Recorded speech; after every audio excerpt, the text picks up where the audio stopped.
Hey y'all, Laura here with Cox Homestead, and in today's video, I'm going to give you 10 tips to running a successful rabbitry. You're not going to want to miss these.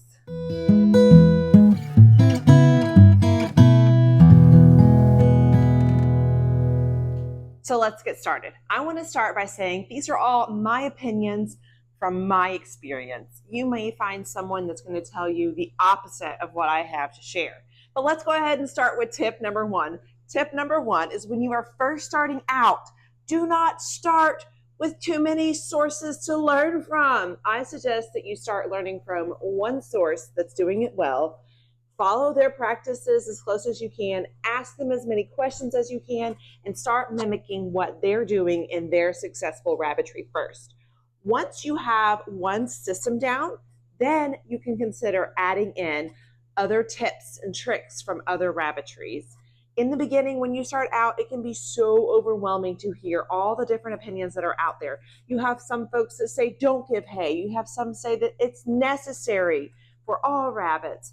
You have some that say don't use cages. Some say use colonies. There's so many different methods out there that it can get overwhelming and analysis paralysis can set in, and then you won't have a rabbitry at all. So my first tip is to pick one mentor to learn from and follow their practices as close as you can and get your rabbitry going. Tip number two, don't get into raising rabbits on a whim. You may be at the flea market and see these cute little furry rabbits and think, oh, I've seen Laura talk about raising rabbits. Maybe today's the day I get my rabbits.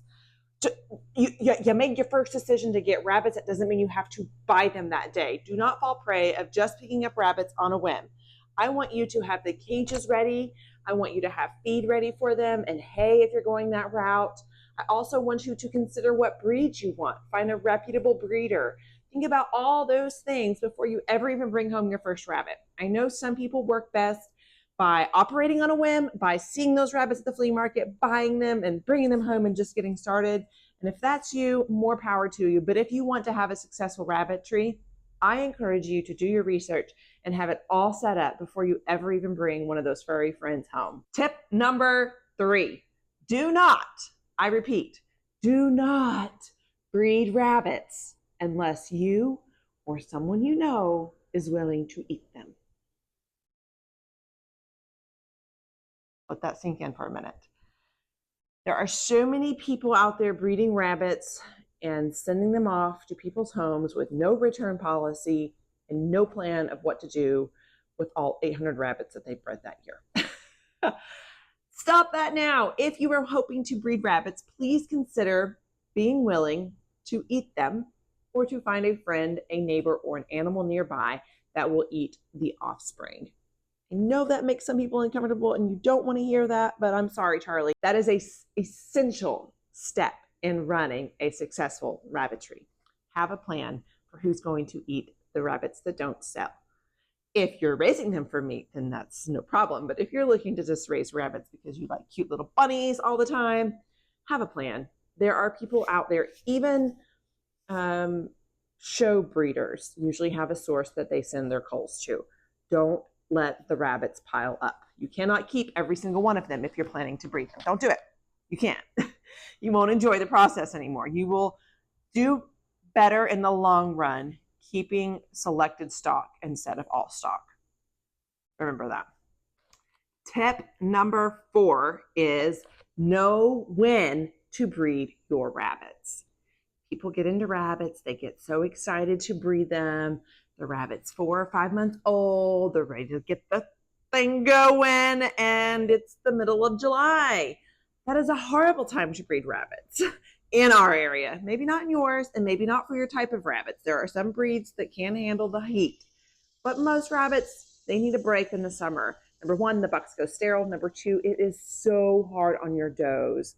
It's almost abusive on your does. So know when to breed your rabbits. We breed mid-August through May. That's it. No breeding in the end of May, in June, in July, and most of August. So give those does a break and set your rabbitry up for success by breeding at the right and appropriate times. Tip number five, know when it's time to cull. You know when it's time to breed now. You must also know when it's time to cull. And what do I mean by cull? This could mean you processing your animals that are ready for meat, which we do at 12 weeks.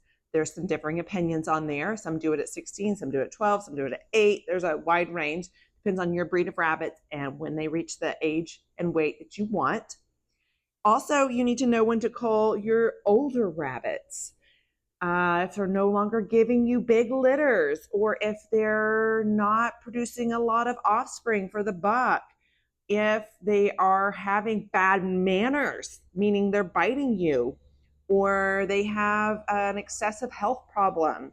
In fact, some rabbitries operate the cull at the first sign of a health problem and just replace with a healthy stock. Totally going to be up to your discretion on that, but I am more along the lines of cull at the sign of illness than to baby a rabbit on. Just simply because you're going to end up spending a lot of money and a lot of time and resources in pampering and babying sick rabbits that will not help you succeed in the long run. If you are bold enough to say, this rabbit is not benefiting my rabbitry, it's time for it to be culled, you are going to do great things in your rabbitry. It's kind of hard. I know, trust me, I'm not the best at it, but I'm getting better at it every day, every month, every year. It is a hard thing to do, but telling your rabbit, thank you, you have served all of your purpose here. It is time for you to go on to another purpose. And we recently just did that. And it was very hard, but it's doable. And the more you do it, the better you'll get at it. So know when it's time to cull. If you have more questions about that, feel free to reach out.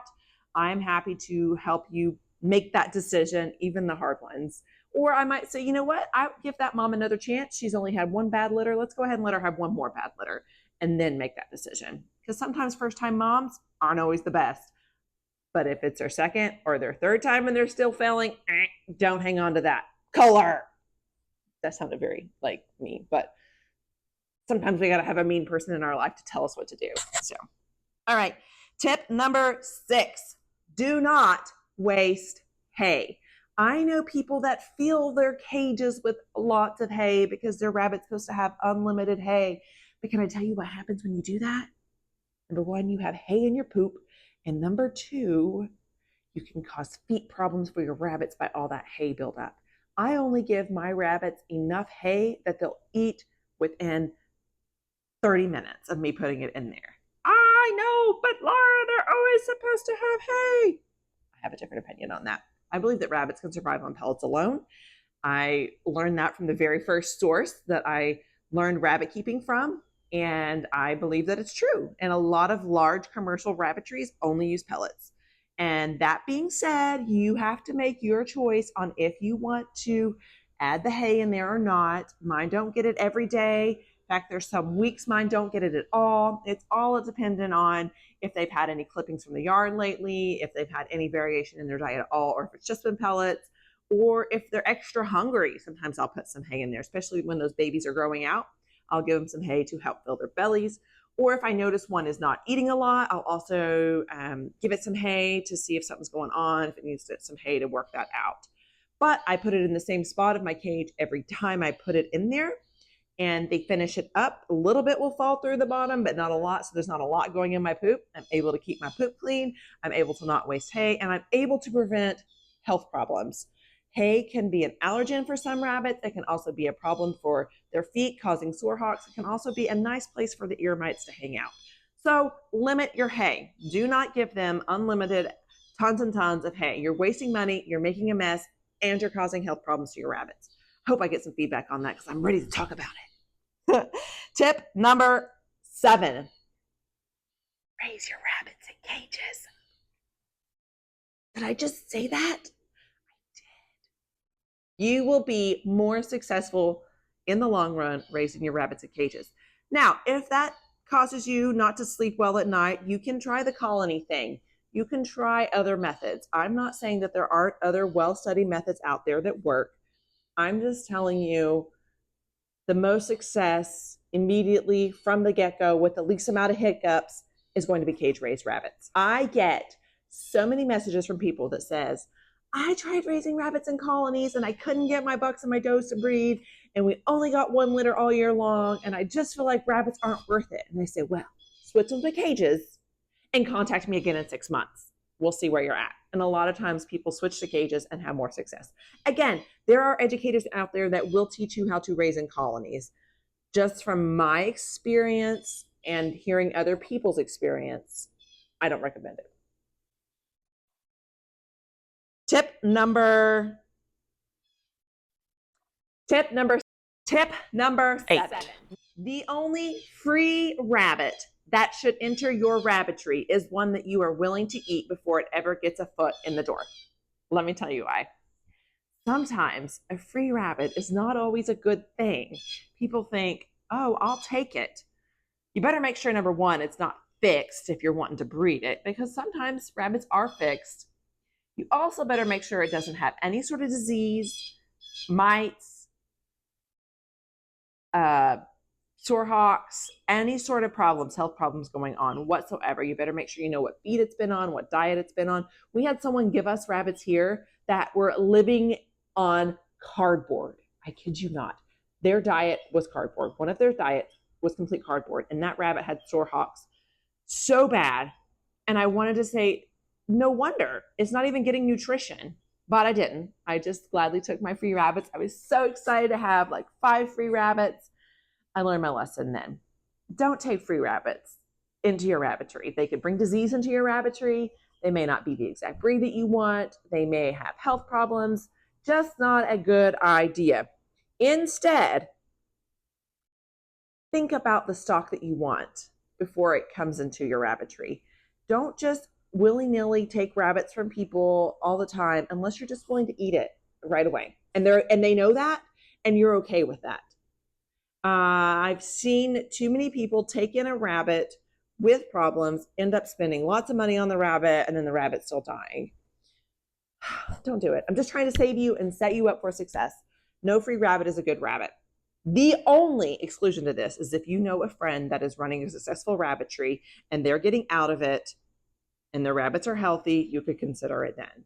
Or if you know the person really well and you're just wanting a pet, that's another story. But if you're raising a successful rabbitry, do not take in people's free rabbits unless you're willing to eat them. And oftentimes, if people message me, I will say, oh, are you okay with me eating it?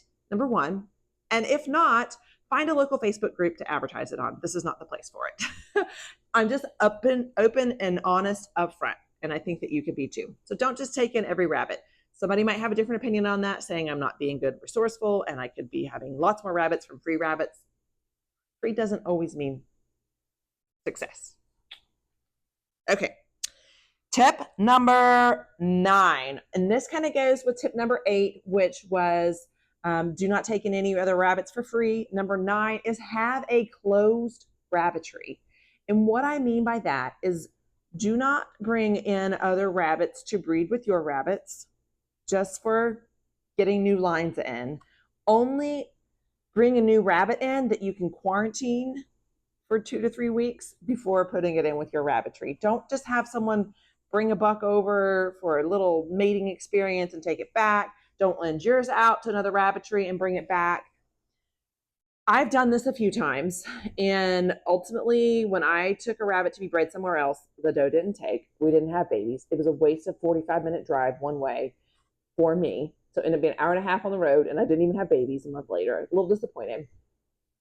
And number 2, the second time, I let somebody use one of my rabbits for something, and then all I did when it came back was worry about its health conditions and health problems. And it has health problems since then. I don't know if it was related at all. I'm not saying that it was. It probably wasn't, but it kept me worrying about it, and it put my rabbit at risk and exposed it to whatever else could be coming in. I just don't recommend it. There are people that let their rabbitries be fluid. I just think that diseases can happen so easily and so fast in rabbitries that you want to try to avoid that, because oftentimes you don't know that a rabbit is on its deathbed until it's on its deathbed. You don't know how sick it is and how bad it is until it's too late and you can't do anything else. So just heed my advice there and have a closed rabbitry. Let your rabbits be your rabbits and let your friends' rabbits be their rabbits. Don't let them come over for a play date. I don't even let my 4-H kids bring their rabbits here. If we're going to do a show and tell, we meet at a public place.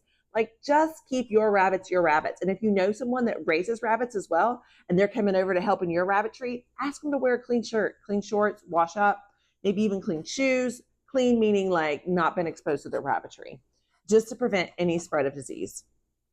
And finally, tip number 10. Number 10, guys. And I think that this one could also be number 1 because it is the most important thing to running a successful rabbitry. Don't be afraid to tell people what you do, but be ready for their response, no matter what it is. People are not going to be okay with you raising rabbits for meat. They're just going to be uncomfortable and they're going to say, I could never do that. How could you eat lobster? You know, they can't, they're not okay with it. They are so uncomfortable by it. But what I need you to do is I need you to be bold in who you are in your decision to raise food for your family. I need you to say, oh, I see that makes you uncomfortable. I was that way in the beginning too.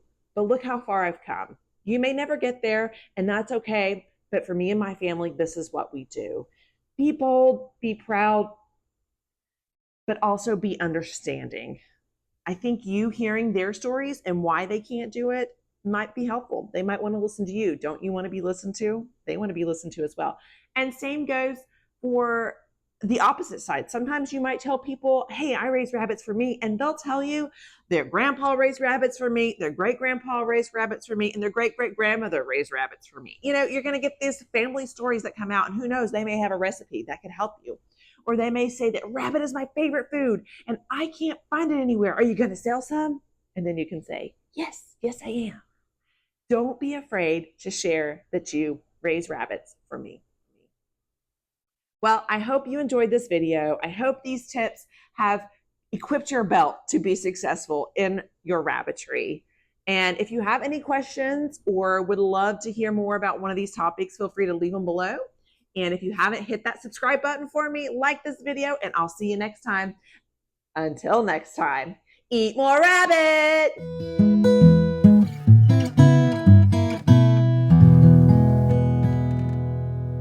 Tip number 4. Okay, so let's see, I'm gonna have to get a pencil and mark what I've done.